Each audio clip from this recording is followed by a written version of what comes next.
Hello everyone, welcome welcome back to my channel. My name is Hannah if you are new here, and in today's video I'm going to be doing a May wrap-up, all the books that I read in the month of May. Now in May I did have one reading vlog and I will link that above, so I won't be talking about those books in this video. Check out that vlog for those reviews. I'm going to be breaking this video up by genre. I haven't done this categorization for my May wrap-up in a minute, so we're going to start with fantasy, just for fun. The lowest rated fantasy I read in the month of May, I feel bad for not liking this, is A Spear Cuts Through Water by Simon Jimenez.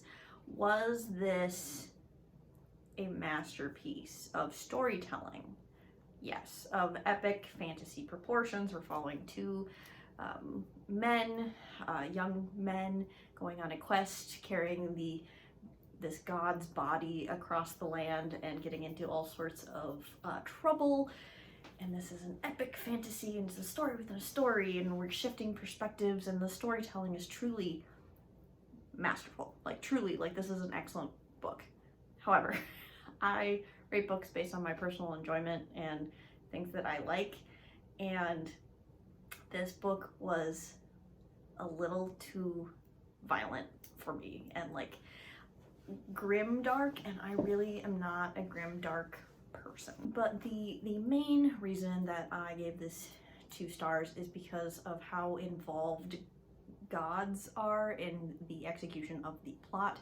I think gods are boring characters personally, and how involved they are with the plot really determines if I'm going to enjoy a plot or not. And I, in my opinion, thought the gods in this fantasy were just a little bit too involved and a little literally deus ex machina for my personal enjoyment. So not only was it too violent and gory for me, but that little god involvement element was not for me.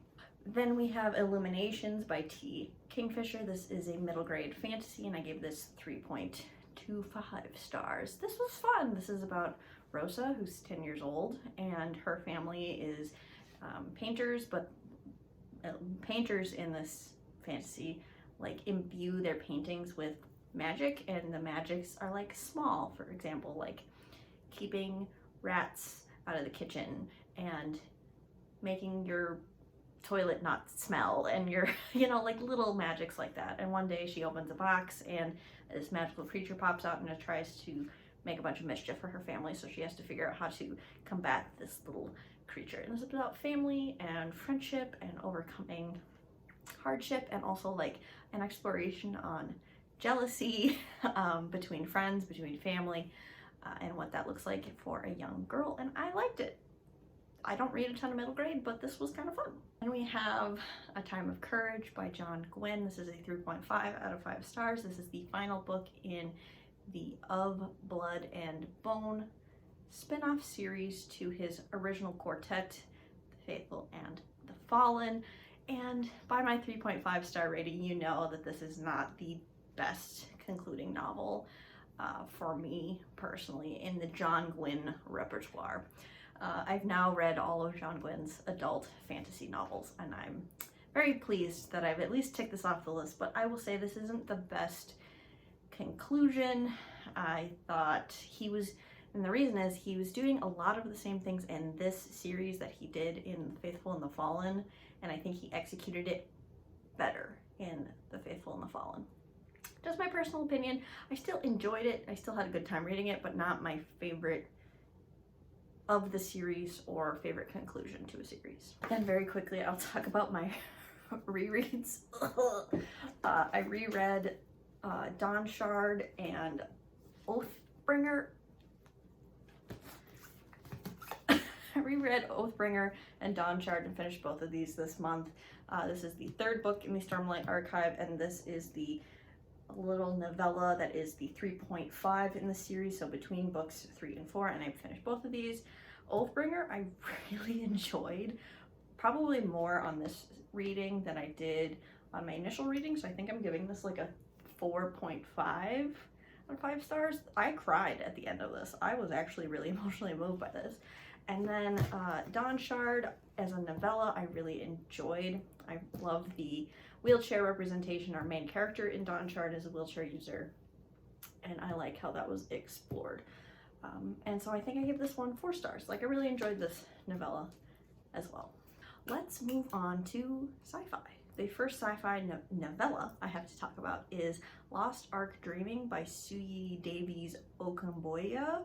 And this is about 3 main characters, and they all live in these skyscrapers that have survived the climate catastrophe where the sea levels have risen. And so there are certain levels of these skyscrapers that are underwater, and some that are above water. And so this is like a sci-fi dystopian, and there's like slight fantasy elements as well.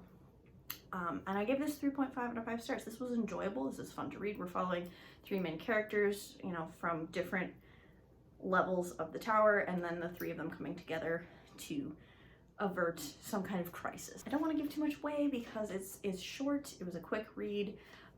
I will say, like, some comp titles. So if you've read The Deep by Rivers Solomon, the vibes are very, very, very similar between these 2 books.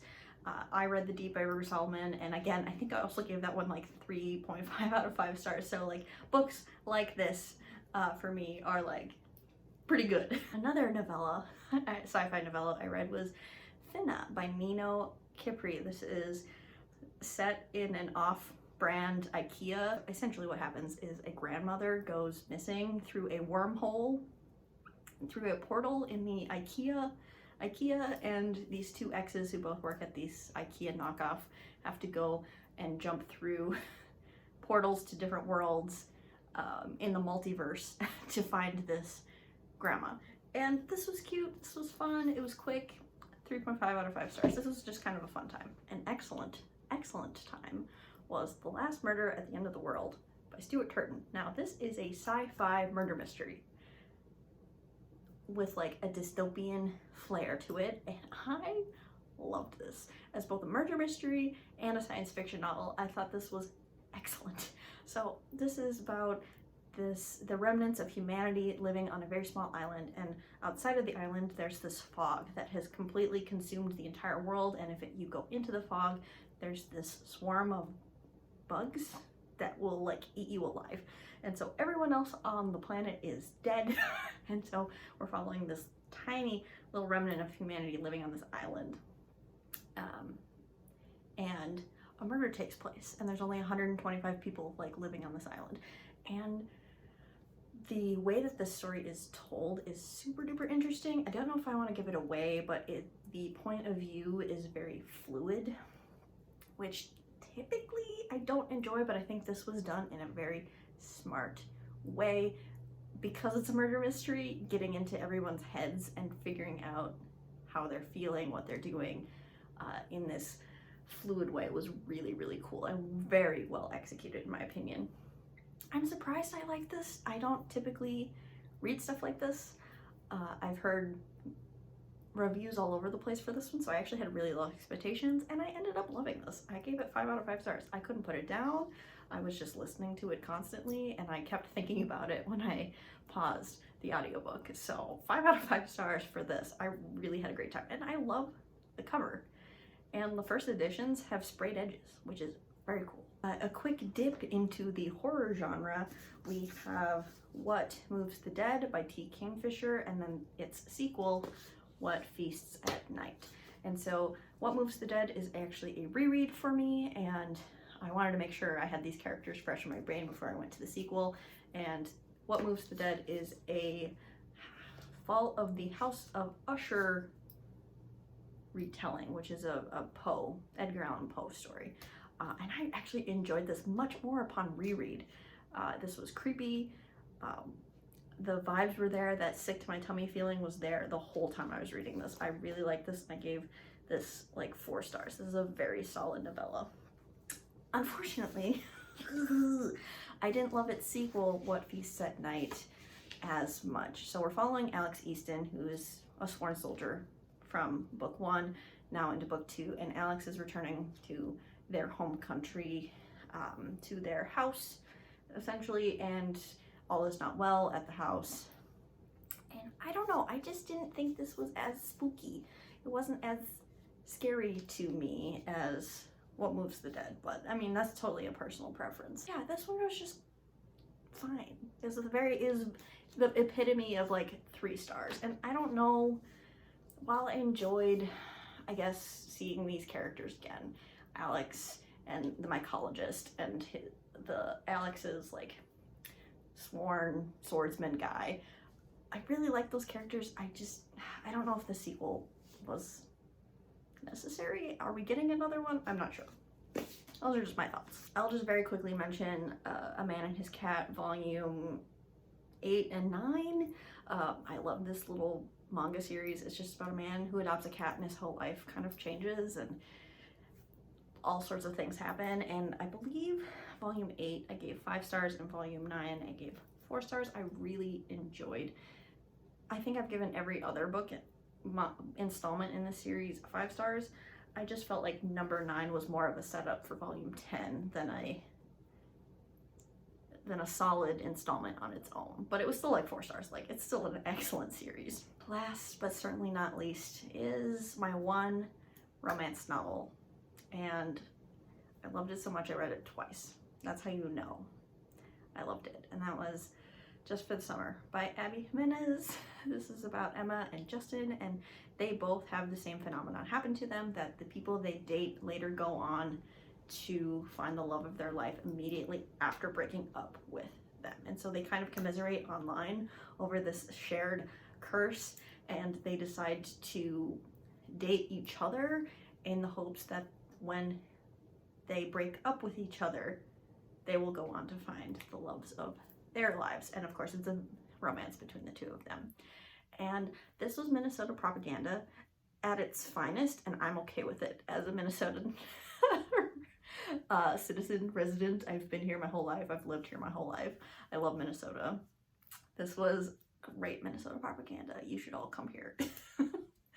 But not only was that kind of fun being from Minnesota, as well as Abby Jimenez, who was from Minnesota, this was one of the most amazing romances I've ever read.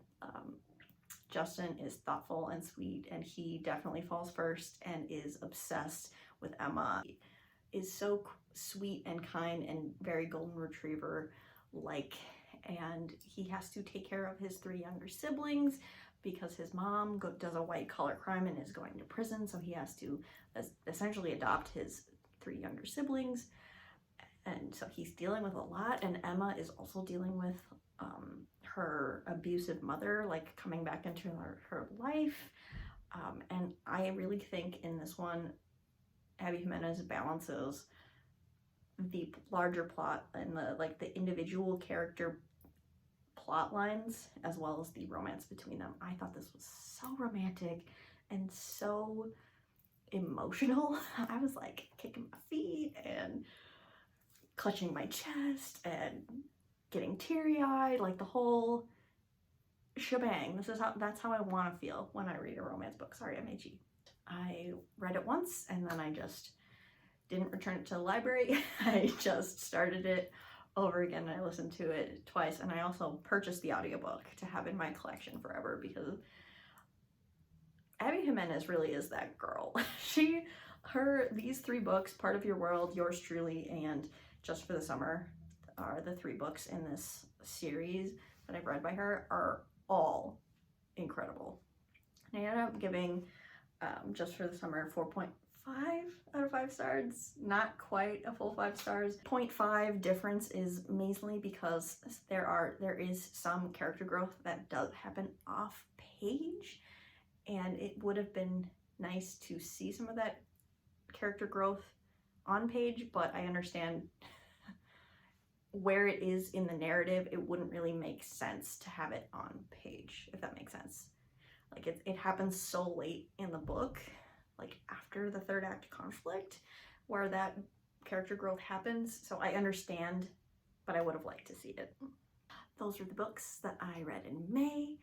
I would love to know what you read. Leave your thoughts and opinions and book recs in the comments down below, and I will see you in another video of mine very soon.